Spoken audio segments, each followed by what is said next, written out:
진짜 공평하신 하나님 맞나요? 공평하신 하나님이라고 믿지를 않아요. 남이 가진 것에 대해서 부러움 갖고 시기하고 질투하지 공평하신 하나님이라고 생각들 안 하죠. 어떤 사람은 머리가 좋고 어떤 사람은 돈이 많고 어떤 사람은 가난하고 어떤 사람은 건강하지 못하고 건강하지 못한 사람은 건강한 사람을 부러워하고 아는 사람은 우쭐대고 모르는 사람들은 기가 죽고 하나님 공평하지 않다고 생각하는 것이 이 세상이죠. 여러분들은 어떠세요? 정말 하나님 공평하시다고 생각하세요? 하나님 정말 공평하신 분 맞거든요. 다만 여러분들과 제가 공평하지 않다고 생각하는 것은 이거예요. 내 기준에서 볼 때 공평하지 않은 거예요. 내 기준에서 볼 때. 여러분들 생각은 어때요? 어떤 사람은 부자고 어떤 사람은 거지고. 여러분들이 볼 때는 불공평하죠. 그렇죠? 근데 하나님께서 보실 때는 어떨까요? 대단히 공평하신 거예요. 엄청 공평하신 거예요. 어떤 사람은 태어날 때부터 소경으로 태어났어요. 어떤 사람은 눈 멀쩡하게 태어났고. 사람들이 볼 때는 엄청 불공평하죠. 근데 하나님 보실 때는요. 아주 공평하신 거예요. 어떤 사람은 IQ가 200이고 어떤 사람은 IQ가 70밖에 안 돼요. 근데 IQ 70 된 사람은 하나님께 구원받고 IQ 200 된 사람은 지옥에 가요. 사람들이 볼 때는 불공평하죠. 하나님 볼 때는요. 지독하게 공평하신 거예요. 여러분 창세기 1장에서 누가 보기에 좋다고 그러죠? 몇 번이나 나오죠? 그걸 사람들이 안 믿는 거예요. 하나님 보시기에 좋았다고 전혀 안 믿는 거예요. 그리고 하나님이 나쁜 분인 거예요. 하나님 불공평한 분이라고 생각하시는 거예요. 내가 볼 때는 어떤 사람은 태어날 때부터 불구자로 태어났어요. 어떤 사람은 정상인으로 태어났어요. 인간이 볼 때는 하나님 불공평한 거 맞아요. 하나님 보실 때는요. 하나님 보실 때는 좋은 거예요. 그 사람이 태어날 때부터 불구자로 태어났기 때문에 그 사람에게 하나님의 능력이 나타나고요. 어떤 사람은 태어날 때부터 너무나 똑똑하고 건강하게 잘 태어났으니까 잘난 척 하다가 지옥으로 가는 거예요. 불공평하세요? 여러분들이 하나님 공평하시다고 생각하신다면 여러분들이 여러분들의 삶 가운데서 불평할 거는 전혀 없으실 거예요. 정말 데살로니가전서 5장 18절에 있는 것처럼 모든 일에서 하나님께 감사할 거예요. 그게 하나님의 그리스도 예수님께서 하나님이 향한 뜻이니까 하나님 뜻대로 정말 살 거예요. 정말 공평하신 분이세요. 지독하게 공평하신 분이세요. 여러분 시편을 한번 보세요. 시편 98편 9절 한번 보십시다. 시편 98편 9절.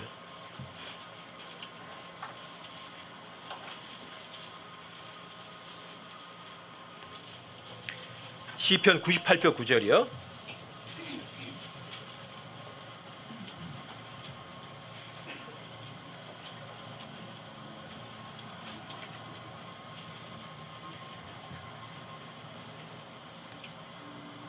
이스라엘이 이집트에서 구원받고 난 다음에 노래할 때 그때 지은 그런 시와 좀 비슷한 거거든요.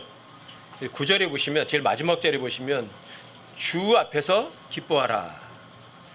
그분께서 땅을 심판하러 오시노도다.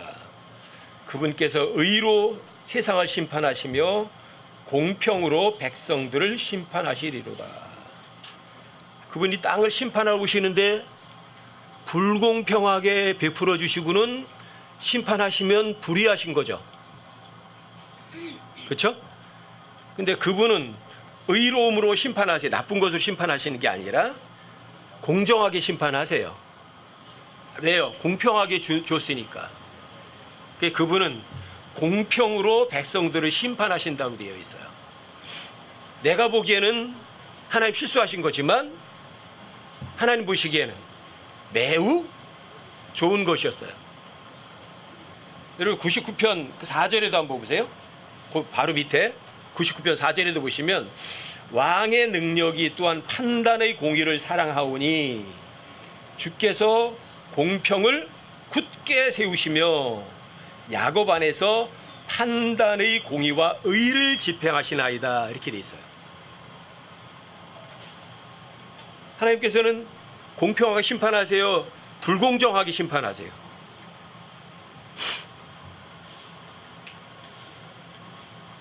하나님은 지독하게 공평하신 분이시라서 여러분들과 제가 하나님 앞에 할 말은 한마디밖에 없어요. 주님의 은혜입니다. 감사합니다. 그 외에는 없어요. 이스라엘 백성들이 이집트에서 그 고난 가운데서 건져 주었다면 이스라엘 백성들이 정말 홍해를 건너서 소고를 치면서 하나님께 영광을 드리며 찬양하라고 노래했듯이 그것이 일상 삶으로까지도 이어졌어야만 돼요. 이스라엘 백성들은. 근데 이스라엘 백성들은 출애굽해서 홍해 바다를 건넌 다음에는 미리암하고 해서 전부 다 소고 치면서 노래했지만 즉시 불평했어요. 마라의 가리가 물이 써서 못 먹어서 금방 불평부터 시작해요. 그리고 이스라엘 백성들이 계속 불평으로 계속 이어져요. 많은 사람들이 불평 가운데 살아요. 왜 그럴까? 두 가지예요. 첫 번째는 그 사람이 구원받지 못했다면 불평 가운데 살아요. 왜? 하나님 뜻을 모르니까. 구원받지 못했다면 불평 가운데 살고 자유를 못 누리고 힘들게 살아요. 근데 그 사람이 구원받았다면 구원받긴 받았지만 아직 갓난아기에 불과하기 때문에 그래요. 갓난아기. 많은 사람들이 구원받았지만 갓난아기에 머무는 사람들이 매우 많아요. 왜요? 갓난아기들은 다른 사람을 배려하는 게 있어요? 전혀 없어요. 하나님 뜻을 생각하나요? 아니요. 지독하게 자기밖에 몰라요. 그래서 그 사람은 진리를 모르고 하나님을 모르기 때문에 이 세상에서 불평하면서 살아요. 갓난아기니까. 왜? 이전에 하던 짓거리, 원래 죄의 몸뚱아리 갖고 있는 속성을 그대로 갖고 있으니까. 아직 영적으로 성장하지 않았으니까.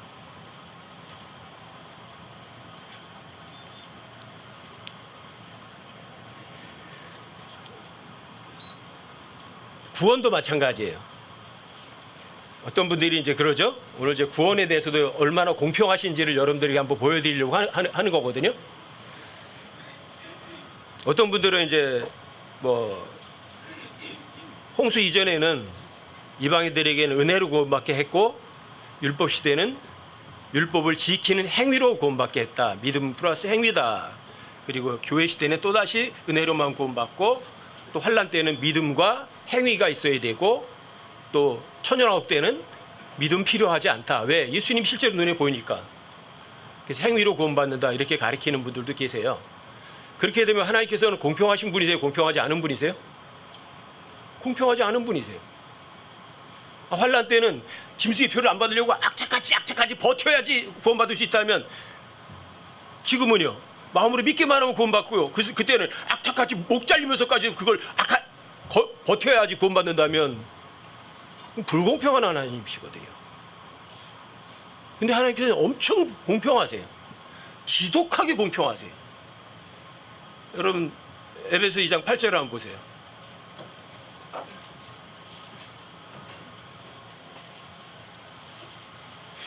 에베소 2장 8절이요.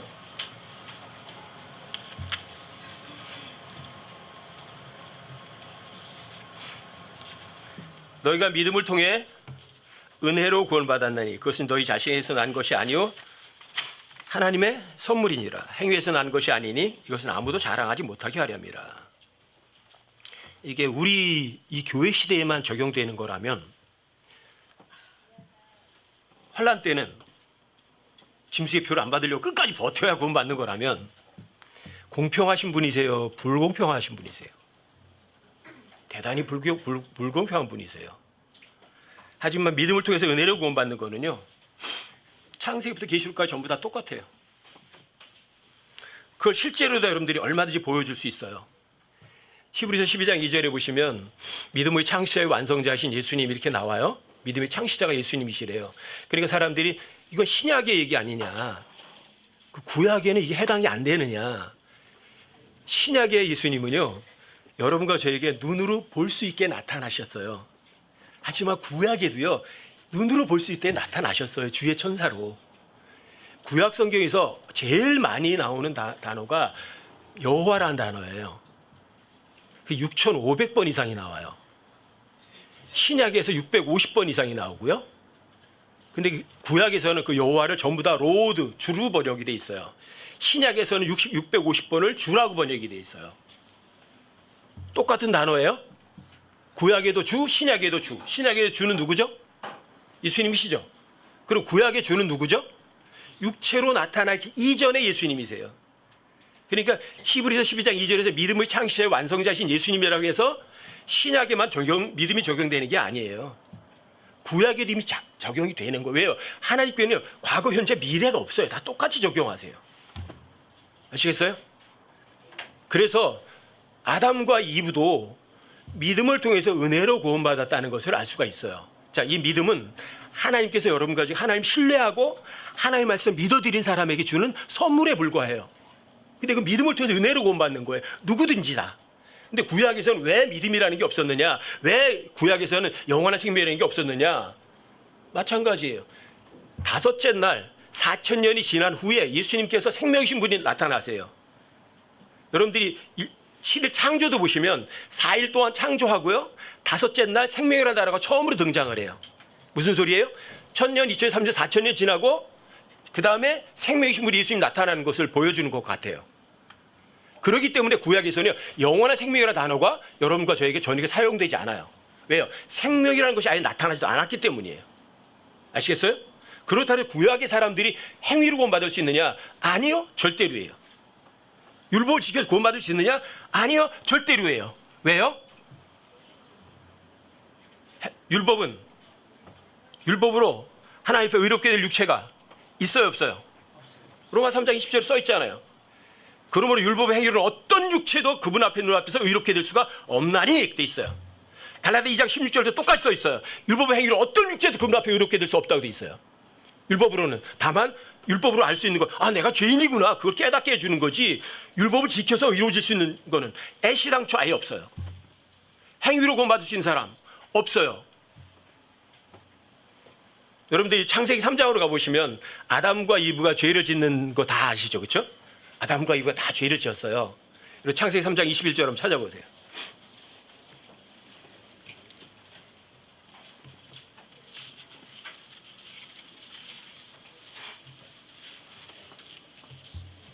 창세기 3장 21절이요. 하나님께서 얼마나 공평하신 분인지 한번 살펴보는 거예요.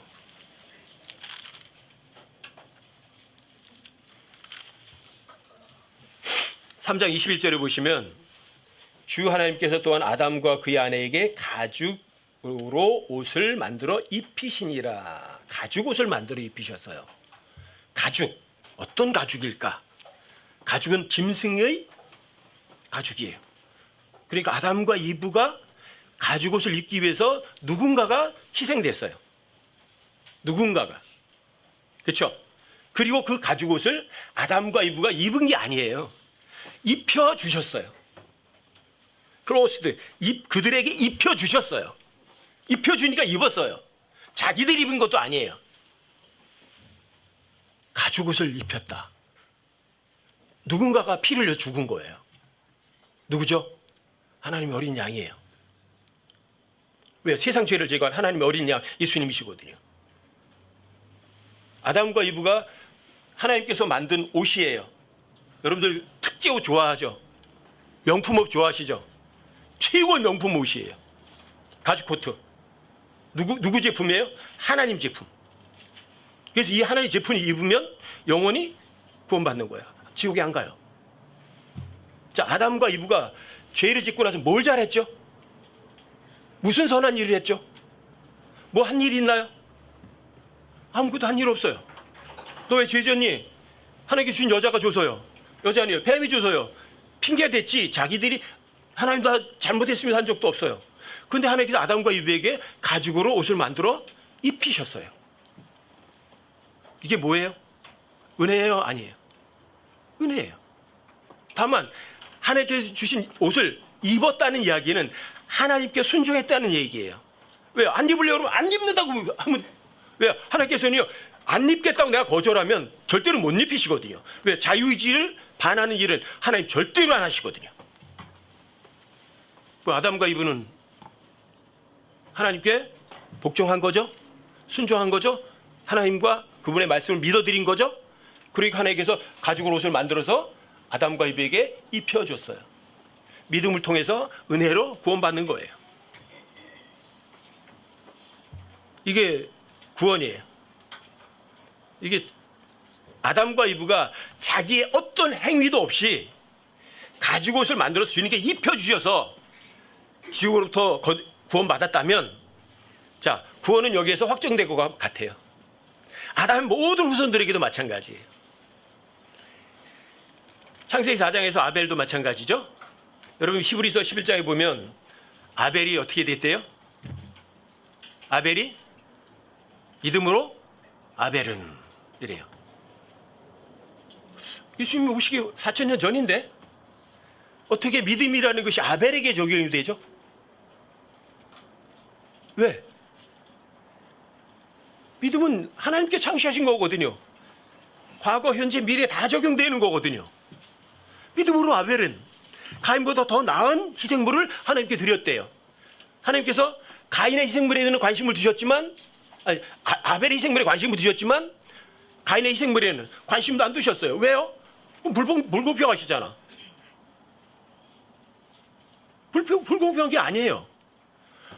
가인도 아담과 이브가 어떻게 죄의 사함을 받은지 들었고 알았어요. 왜? 아담과 이브도 양이 죽어서 그 가죽으로 만드는 코트를 입어서 구원받은 걸 보았거든요. 알았고요. 아벨도 들었고 가인도 들었어요. 그런데 아벨은 믿었어요. 그래서 양을 잡아드렸어요. 가인은 알았지만 안 믿었어요. 이건 각자의 자유 선택이에요. 그래서 하나님께서는 가인에게 관심 두지 않으셨어요. 그래서 아벨은 믿음으로 하나님께 제물을 드렸다고 그래요. 믿음은 아벨 거예요? 하나님의 선물이에요? 하나님의 선물이에요.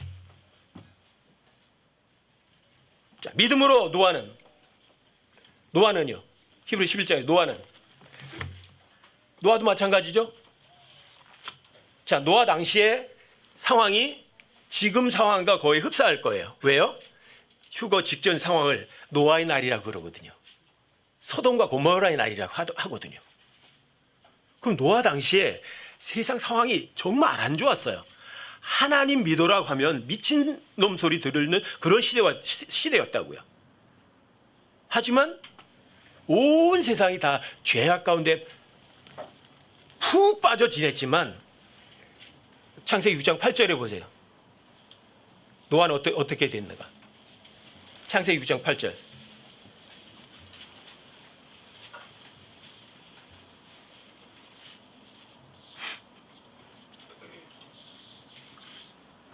창세기 6장 8절이요. 그러나, 자, 온 세상이 어때요? 죄악으로 가득 찼죠. 그러나 온 세상이 아무리 죄악으로 들끓어도 괜찮아요. 그러나 여러분들과 제가 주의 눈에서 은혜만 찾을 수 있다면 엄청난 거예요. 그래서 여러분들에게 마지막 때가 돼서 여러분들에게 주의 모시바 기도를 얘기하는 거예요. 성경 읽어라. 제발 읽어라. 안 읽어서 여러분들이 주의 눈에서 은혜를 입을 수 있는 가능성은요 아무것도 없어요. 여러분들이 성경을 읽는 거는요 거울과 같아요. 거울과 같아요. 성경을 읽으면서 여러분들이 알아. 아, 여기 검은 게 붙어 있구나. 아, 여기 뭐가 있구나. 아, 여기 뭐 구겨졌구나. 거울 보면 다 알아요. 근데 여러분 성경을 안 읽으면 몰라요. 내가 뭘 잘못하고 있는지 뭘 하고 있는지 전혀 안 보여요. 고칠 수가 없어요. 그럼 성경이 읽는 거예요. 아마 이때 노아도 우리 시대에 살았다면 열심히 성경 읽었을 거예요. 그래서 주의 눈에서 은혜를 발견했을 거예요. 자, 주의 눈에서 은혜를 발견했더니 노아가 의인이 됐어요? 악인이 됐어요? 의인이잖아요. 불완전한 사람이 완전한 사람이에요. 완전한 사람이에요. 노아가 뭘 잘했어요? 어디 행위가 나와요? 아무 행위도 나오지 않아요. 하나님께 이렇게 공평하신 분이세요. 노아도 은혜로 구원받고 또 하나님께서 명령하시는 방주를 예비하라고 하시니까 예비한 거예요. 행동은 누가 해요? 믿음은 여러분과 저에게 하나님께 선물로 주세요. 근데 그 믿음은 실체고 증거거든요.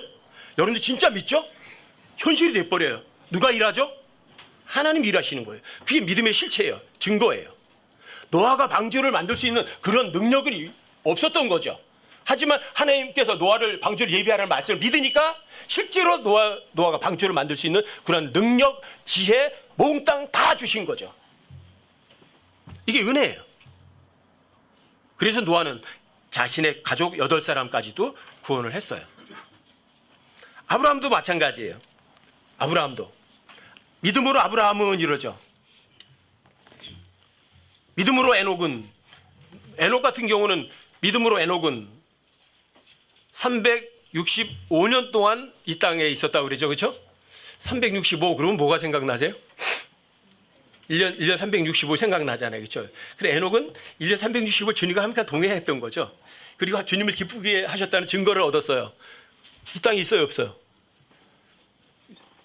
5,000년 동안 죽음도 보지 않고 살아있는 사람이에요. 5,000살 먹도록. 어디 있어요? 셋째 하늘에. 에녹이. 여러분들과 제가 만약에 주님 모신다면 죽음을 보지 않고 들림받을 사람의 예표예요. 에녹. 에녹이 뭘 잘했다고 돼 있어요, 거기? 행위 아무것도 없어요. 하지만 주님과 동행했다는 얘기는 주님의 하는 말씀을 안 믿어요. 그러면 동행이 되나요? 왜요? 두 사람이 동의하지 않고는 함께 걸어갈 수가 없거든요. 내가 저 친구를 믿지 않고는 그 친구와 같이 같은 곳을 향해서 갈 수가 없거든요. 그리고 에녹은 하나님과 하나님의 말씀을 믿었어요, 안 믿었어요? 믿었으니까 하나님께서 믿음을 선물 주셔서 믿음으로 에녹은 함께 걸었던 거죠. 노아도 마찬가지고 또 아브라함도 마찬가지고. 믿음으로 아브라함은 그러잖아요. 그렇죠? 아브라함은 진짜 훌륭한 사람이에요. 여러 가지로 볼 때 여러분과 저에게는 믿음에 정말 본받을 만한 사람이거든요. 그런데 아브라함도 지독하게 죄인의 모습은 그대로 갖고 있어요. 하지만 지독한 죄인의 모습을 갖고 있지만 하나님 은혜는 불공평하지 않게 공평하게 그대로 베풀어 주세요. 믿기만 한다면. 아브라함은 갈대아 우르를 떠나라는 명령을 들었어요. 자, 갈대아 우르를 떠나라. 내가 너에게 보여줄 땅으로 가라. 여러분들과 저에게 그런 명령이 떨어진다면 여러분 어떻게 생각하실 것 같으세요? 여러분들이 아브라함 말고 여러분들 자신에게 그런 명령이 떨어졌다고 한다면 내가 너에게 보여주지도 않고 보여줄 땅으로 가라. 여러분들에게 만약에 그런 명령이 여러분들에게 떨어졌다면 여러분들이 어떻게 하시겠어요? 여러분과 제가 하나님 진짜 신뢰하고 믿어드리면 이해가 안 돼도 아멘 믿어드렸을 거예요. 전 그럴 작정이고 그렇게 해요 지금은. 근데 아브라함은 그걸 진짜 믿었어요. 믿었더니 하나님께서 여러분들이 창세기 15장 7절에 보시면 이렇게 써 있어요. 내가 너를 갈대아 우르에서 데리고 나온 주 이렇게 돼 있어요. 갈대아 우르에서 어떻게 하셨다고요? 데리고 나오셨대요. 근데 갈대아 우르에 있을 때 뭐라고 말씀하셨어요? 내가 너에게 보여줄 땅으로 가라 그랬잖아요. 그렇죠? 줄 땅으로 간 걸 아브라함이 안 믿었다면 데리고 나가시겠어요? 믿었죠. 그러니까 하나님께서 자 가나안으로 목적지 확실히 확정해 주시고 발걸음까지 동행해 주신 거예요. 이게 믿음으로 해요. 그런데 하나님 신뢰하게 믿어드리면 하나님께 여러분들의 발걸음 다 그냥 인도해 주고 다 알려주세요. 안 믿으니까 문제예요. 이게 은혜예요. 여러분 믿는 것을 통해서 여러분들과 저에게 믿음이라는 걸 선물로 주셔서 여러분들이 그 믿음으로 걷게 하시는 분이세요. 은혜예요, 은혜. 다만 여러분들이 하나님과 하나님의 말씀을 내 목숨보다도 더 확실하게 신뢰하고 믿어드리는 거예요. 그것만 필요한 거예요. 그게 믿음으로 아브라함이에요. 여러분들과 제가 하나님을 믿는다고 하면 하나님께서 됐어 끝 안 하세요. 여러분들 진짜 믿는다고 하시죠? 그럼 하나님 그 확인하실까요 안 하실까요? 반드시 확인하세요. 제 삶을 뒤돌아봐도 그래요. 제 삶을 뒤돌아봐도 주님 제가 제 목숨보다 주님 더 사랑해요. 주님 제가 정말 돈 사랑하지 않을게요. 그랬더니 너 돈 사랑하 맞아 도장 찍어줘 꽝 그렇게 안 하세요. 항상 확인하세요. 현실에서 실제에서 확인하세요. 왜? 여러분들과 지금 하나님의 말씀 믿는 거는 하나님께 입증이 되어야만 되거든요. 증명되어야만 되거든요. 그래야 하나님께서 더 할 말이 없으시거든요. 그래서 아브라함에게 하나님께서 입증하게 하신 거예요. 어떤 아들이에요? 아브라함에게 아들이 독생자예요. 독생자. 독생자라는 말은 엄마가 낳은 아들이 아니에요. 아버지가 낳은 아들을 독생자라고 하는 거예요. 근데 그 아들을 100살에 낳은 그 아들을 줘놓고 죽이래요. 여러분들과 저에게 그런 명령을 만약에 내리신다면 여러분과 저는 어떻게 할 것 같으세요? 하나님께서 나한테 100살에 낳을 수도 없는 아들을 주어놓고는 그 아들을 번제 헌물로 드리래요. 아니 어떻게 사람을 태워 죽이는 헌물을 하나님 받으셔? 몰렉신인가? 금모스 신이 아니잖아요. 이방 신들은 그런 짓도 하지만 하나님이 어떻게 그래? 어떻게 그 이해가 돼? 그런데 아브라함은 하나님을 믿었을까요? 안 믿었을까요? 확실하게 믿었어요. 이삭을 데리고 사흘길이나 가요. 전 그거 묵상하면서 그런 생각했거든요. 사흘길을 갔다. 사흘밤 자면서 어떻게 뭐라고 생각해서 잠자려고 할 때 저 옆에서 우리 아들은 새글새글 잠자잖아. 근데 거기 가면 저거 찔러서 태워 죽여야 되잖아. 번제물로 드려야 되잖아. 저걸 어떻게 할까? 하나님께 내가 혹시 잘못 들은 거 아닌가? 혹시 얼마나 번민했을까? 막 이런 생각도 났었거든요. 얼마나 고민했을까? 내가 정말 그때 잘못 들은 거 아니야? 하나님이 그럴 리는 없을 텐데 어떻게 사람을 번제물로 드리려고 하셔? 짐승을 번제물로 드리는 거지. 하지만 사흘길을 아브라함은 꿋꿋하게 갔어요. 그리고 하나님께서 보여줄 산이라고 그랬거든요. 또 어디서 번제물을 드리는지 장소 안 알려주셨어요. 가서야 알려주셨어요. 저기 산으로 올라가야죠. 저기서 죽여야 돼요.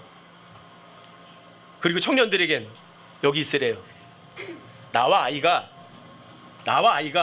저기 가서 하나님께 경배드리고 다시 너희에게 오리라. 저기 올라가면 어떻게 되는 거예요? 아이는 없어지는 거예요. 죽는 거예요. 근데 아이와 다시 오겠대요. 아브라함은 뭘 믿은 거예요? 내가 비록 애를 잡아서 번제 헌물로 드리더라도 하나님께서는 다시 부활시키실 걸 믿은 거예요. 여러분 그런 신앙 있으세요? 그 정도로 하나님 신뢰하고 믿을 수 있으세요? 내가 내 아들 죽이면 하나님께 내 아들 다시 살려가지고 나한테 줄 거다. 그래서 아들과 다시 여기 올 거다. 산 밑에서 산 위에 올라갔을 때 아이 죽여버리고 그 다음에 혼자 내려와야 되는 거잖아요. 근데 아이와 다시 오겠대요. 아브라함 어떤 사람이에요?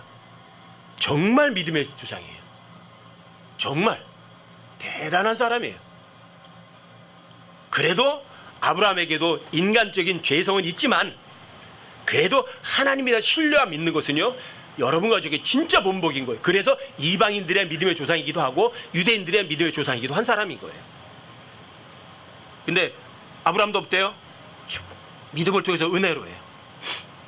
믿음을 통해서 은혜로.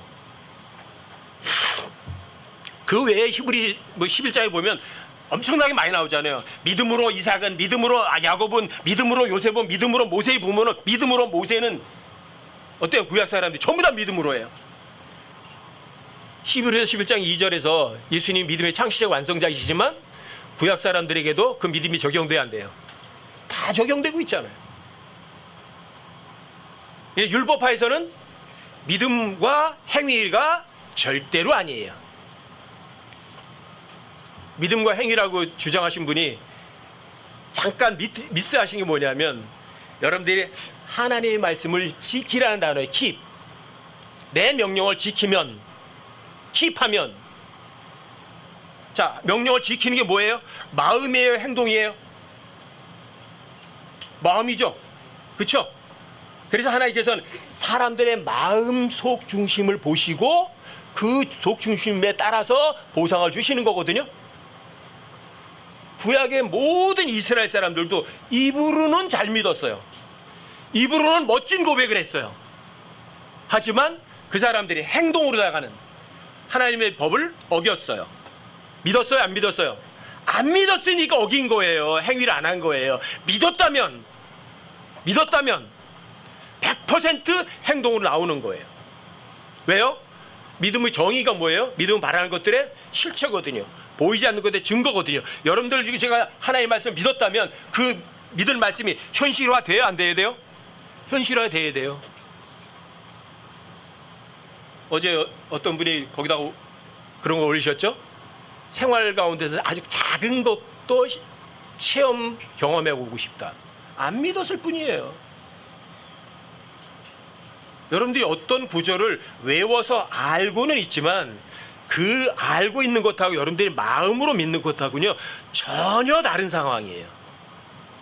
하지만 여러분과 제가 하나님의 말씀을 정말 마음으로 믿었다면 성경에 의하면 그건 100% 현실이 돼요. 안 될 리가 없어요.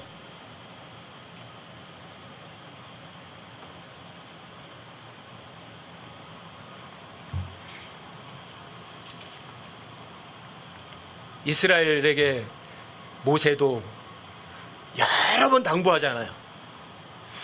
너희들이 내가 명령하는 말에 더하거나 거기에 빼지 말고 내게 명령하는 주 너의 하나님의 명령을 행동하라 아니면 지키라. 마음으로 지키라고요. 마음속에 있는 거 뺏기지 말라고요. 도둑 맞지 말라고요. 마귀는 도둑놈이라고요. 여러분들 마음속에 있는 거 다 훔쳐간다고요. 지키라고요.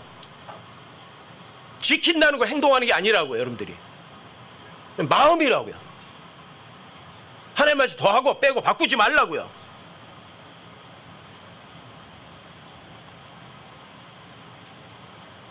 누차 얘기하잖아요. 네가 하나님께서 너를 낮추시고 너를 시험하시는데 왜 네가 내 마음속에 무엇이 있는지, 내가 그분의 명령을 지키려고 하는지, 내가 그렇지 아니한지 알고자 하심이라. 뭘 알고 싶어 하세요? 네 마음속에 무엇이 있는지, 또 네가 정말 내 명령을 지키려고 하는지 또 안 하는지 그 마음을 주니까 알려고 하시는 거. 그러니까 여러 힘을 주시는 거예요. 출애굽 하고 나왔는데 물이 써요. 마실 물이 없어요. 왜 그렇게 하셨어요? 왜? 실수하셨나요? 네가 정말 내 마음속에 내 명령을 지키려고 하는지, 나를 진짜 믿으려고 하는지 안 믿으려고 하는지 그 마음속을 아시고 싶어서 하나님께서 나오자마자 마라의 쓴물부터 닥치게 하신 거예요.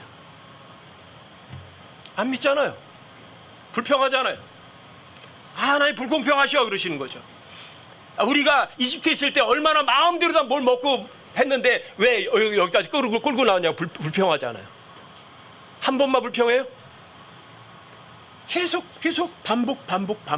반복해서 불평하는 거예요. 이스라엘 백성만 그래요? 여러분도 그러세요? 여러분들도 저도 아마 이스라엘 백성 못지않게 불평하고 하나님께서 불공평하신 분이라고 그럴 거예요. 그래서 구약에서는 믿음이라는 단어가 2번밖에 안 나와요. 그래서 신명기 32장 20절에서 믿음이라는 단어가 처음 나오는데 이렇게 나와요. 너희는 패역한 세대요. 믿음이 없는 세대로다 그래요. 이스라엘 백성이 어떤 사람들이에요? 하나님 믿는 사람들이에요? 지독하게 안 믿는 사람들이에요. 제가 이번에 이제 사사기부터 해가지고 열왕기 상하까지 다 한 번에 쫙 읽었는데 하루에 쫙 읽으면 너무 좋아요. 한 번에 그게 쫙 그려지니까. 근데 얼마나 지독하게 이스라엘 백성들이 하나님의 말씀 안 믿는지, 반복적으로 안 믿는지가 한 번 읽으니까 다 나와요. 그냥 야, 이렇게 사악한 짓을 하면서 지독하게 안 믿는구나. 너무너무 안 믿어요.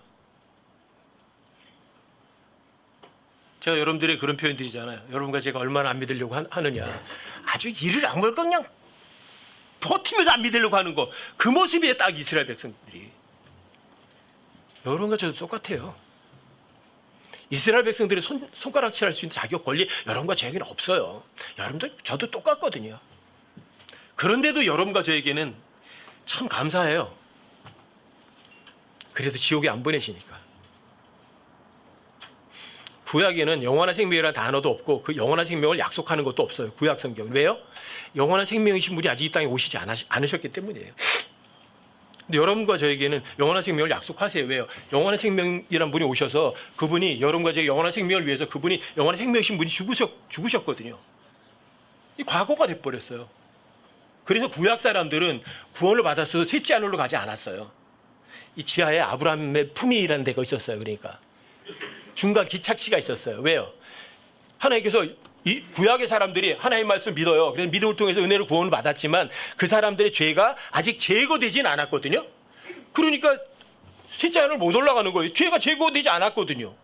그래서 아브라함의 품에다가 구약의 모든 사람들을 거기다가 낙원에다가 놔뒀던 거예요. 언제까지? 그 사람들의 죄, 앞으로 믿을 사람들의 모든 죄 완전히 제거할 때까지 대기 장소가 있었던 거예요. 그리고 예수님께 십자가에 달려 죽으시고 부활하신 이후에는 구약 성도들을 같이 주님께서 데리고 올라가셨어요. 왜요? 그 사람들의 죄 테이크어웨이 제거하셨으니까. 그래서 여러분들께 저에게는 영원한 생명이라는 단어가 직접적으로 적용이 되는 거예요. 요한복음은 AD 90년에 쓰여진 책이에요. 바울 서신이 다 기록이 된 다음에 제일 마지막에 기록된 책이 요한복음이에요. 그래서 요한복음에는 여러분과 저에게 영원한 생명을 약속하시는 게 여러 번 나와요. 그분을 받아들인 자들, 그분의 아들을 믿는 자들에게는 다 예외 없이 다 하나님의 아들들이 되는 권능을 줄 거다, 주셨다 이렇게 나와요. 왜 줘요? 하나님의 아들 된 신분이 하나님의 된 거는 신분을 못 바꿔요. 여러분들 하나님이 입양됐죠? 못 바꿔요. 구원의 보장이에요. 왜 가능하죠? 영원한 생명 분이 오셔서 실제로 제거를 하셨으니까. 근데 하시기 전에는 그런 약속을 그 어떤 사람들에게도 이방인들에게도 유대인들에게도 하신 적이 전혀 없어요. 아시겠어요? 하지만 여러분과 저에게도 똑같아요. 믿음을 통해서 은혜로 구원받게 하는 거요. 과거나 현재나 미래나 똑같아요. 환난 때도 마찬가지예요. 사람들이 짐승의 표를 받지 않아야 돼. 끝까지 견뎌야 돼요. 자, 하나님의 말씀 믿으면 끝까지 견디는 게 뭐가 어려워요? 안 믿으니까 어렵죠. 안 믿으니까 어렵죠. 여러분들과 저에게 어떤 기회, 어떤 상황에서도 내가 볼 때는 저 사람의 상황이 더 나쁜 거예요. 하나님 보실 때는 공평하신 거예요. 아시겠어요? 교회 시대는 복음이라는 거 성경 기록대로 누가 그리스도께서 우리의 죄를 위해 죽으시고 묻히셨다가 셋째 날에 살아나셨다. 마음으로 믿기만 하면 구원받는다. 굉장히 쉽다. 환난 때는 짐승의 표 받지 마라. 믿으면 되죠. 똑같아요. 어려운 거 아무것도 없어요. 신약 시대 이 복음을 통해서 구원받은 사람들이 초대교회 때는 어때요? 예수님 믿었으면 그 사람들이 이 세상에서 진짜 편안하게 잘 먹고 잘 살면서 이 세상 기쁘게 즐기며 살았나요? 300년 동안? 예수 믿는다는 사람이라는 거 알면 그 사람의 삶은 세상 삶은 끝나는 거예요. 직장도 없어요. 아니면 십자가에 못 박혀 죽든지 불에 태워 죽든지 300년 동안 죽었어요. 자, 구원받았다고 해서 이 세상에서 잘 먹고 잘 살고 편안하게 산다는 것이 복이에요? 절대로 아니에요. 만약에 그게 진짜 복이었다면 예수님하고 12 제자는요, 복받은 삶이에요? 저주받은 삶이에요? 저주받은 삶이에요. 잊지 마세요. 여러분과 제가 왜 이렇게 세상에 편안하게 잘 먹고 잘 사는 줄 아세요? 믿음이 형편없기 때문이에요. 믿음이 아주 형편없기 때문에 여러분들과 저에게는 어려움을 못 주는 거예요. 어려움 주면 전부 다 늘어질 거거든요. 초대교회의 믿음의 100분의 1만 여러분들에게 박해가 하면 아마 전부 다 이럴 거야. 나 예수 안 믿을게! 그러고 전부 다 도망갈 사람들이. 내 생명 주님께 드린다고요? 꿈 같은 일이 마지막 시대는.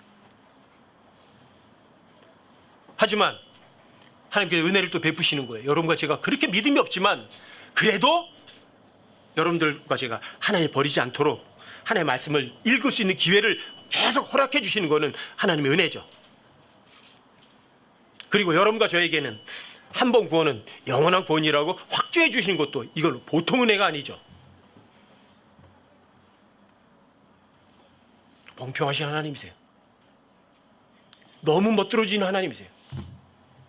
여러분과 제 삶에 진짜 하나님 한 분이면 족한가요? 전 여러분과 제가 그 목표를 가지고 살았으면 좋겠어요.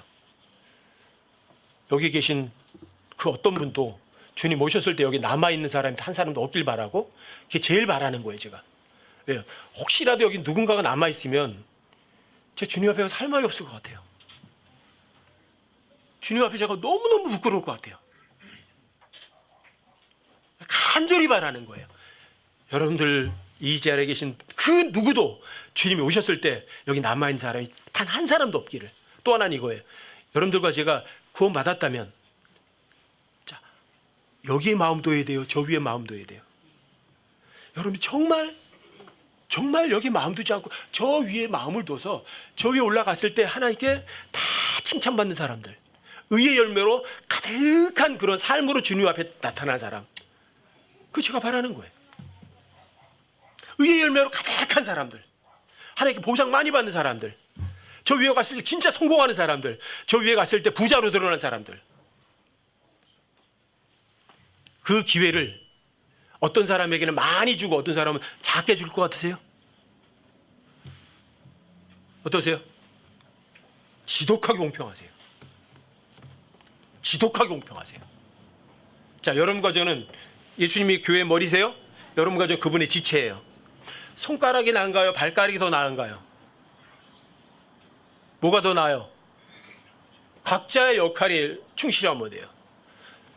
새끼손가락이 엄지손가락 하려고 그러면 어떻게 돼요?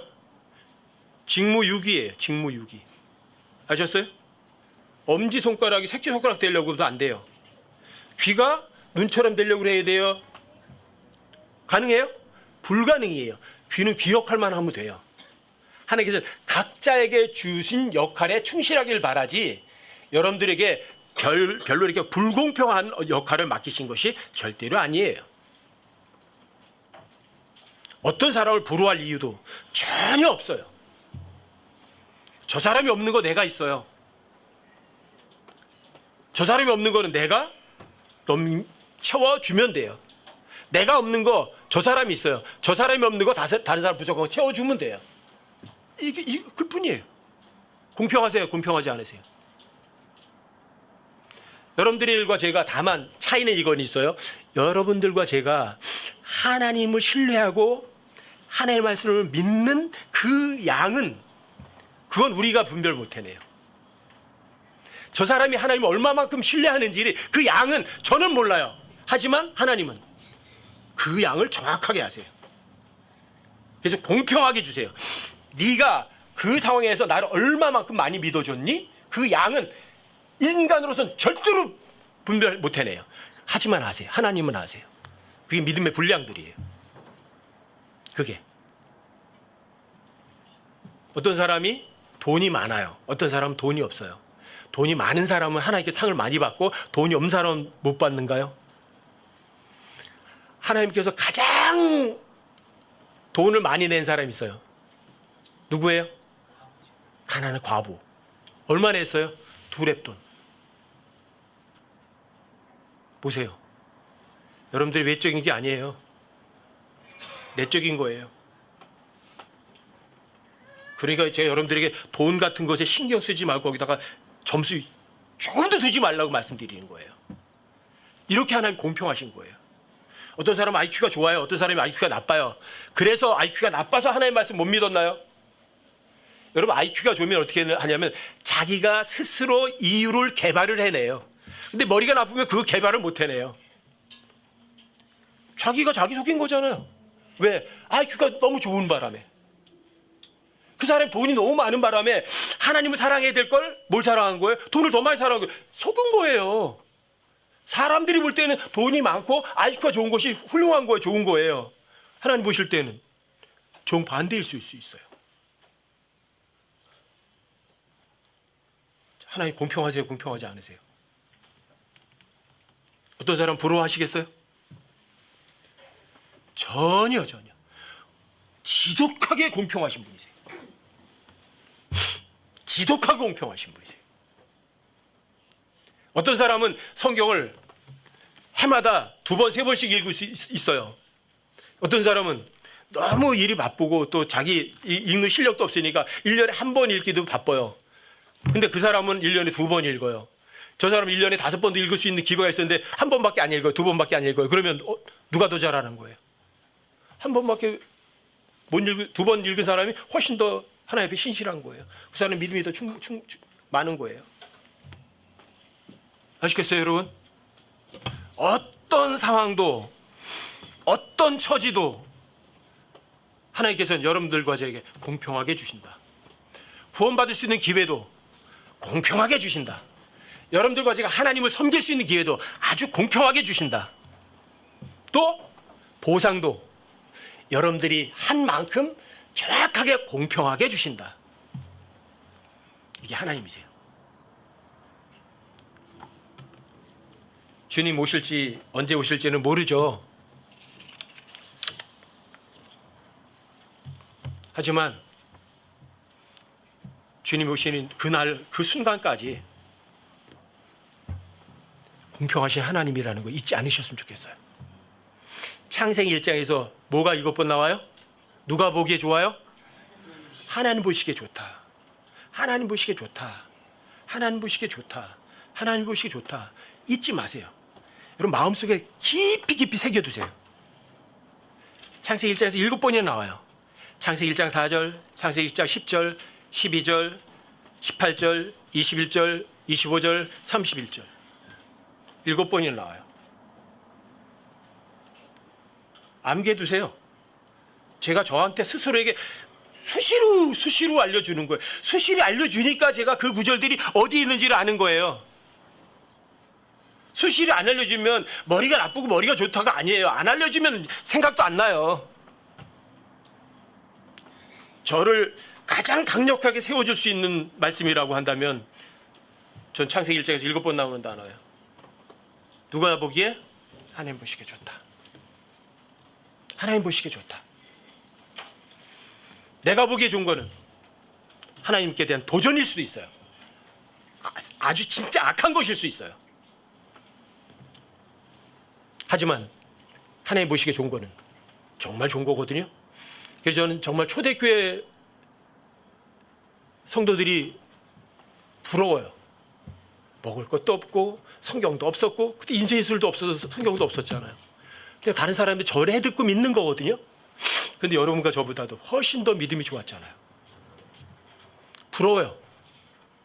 어떤 면에서는. 하지만 그분들을 부러워할 이유는 없어요. 여러분과 지금 주어진 이 상황이 여러분들에게 가장 하나님 보시기에 가장 좋은 상황을 허락해 주신 거니까. 지금까지는 잘못해도 괜찮아요.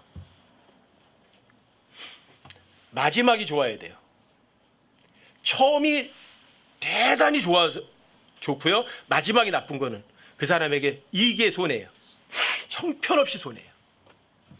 아브라함의 처음은 어디서 시작했어요? 갈대아우르 죄악이 가득 넘치는 데 시작했어요. 끝은요 믿음의 조상으로 끝났어요. 정반대 사람도 있어요. 솔로몬 왕의 아들로 태어났어요. 가장 머리가 좋았고 가장 많은 부자였고 가장 뛰어난 능력의 소유자였어요. 마지막에는요 빈털터리예요. 헛되고 헛되니 헛되도다. 여러분과 제 삶을 어떻게 하시겠어요? 주님 오실 때 진짜 멀지 않았어요. 이렇게 보든 저렇게 보든 마지막 때는 코앞으로 다가온 건 맞아요. 아브라함처럼 마지막까지 믿음의 경주 달리는 사람 되세요. 솔로몬처럼 이 세상에 잘 먹고 잘 살고 즐기다가 아무것도 없는 빈털털이 되는 여러분과 제가 되지 마세요. 공평하신 하나님을 여러분들이 마음껏 찬양해드리고 인정해드리고 믿고 신뢰하고 따르는 여러분과 제가 되기를 주님의 이름으로 부탁드립니다.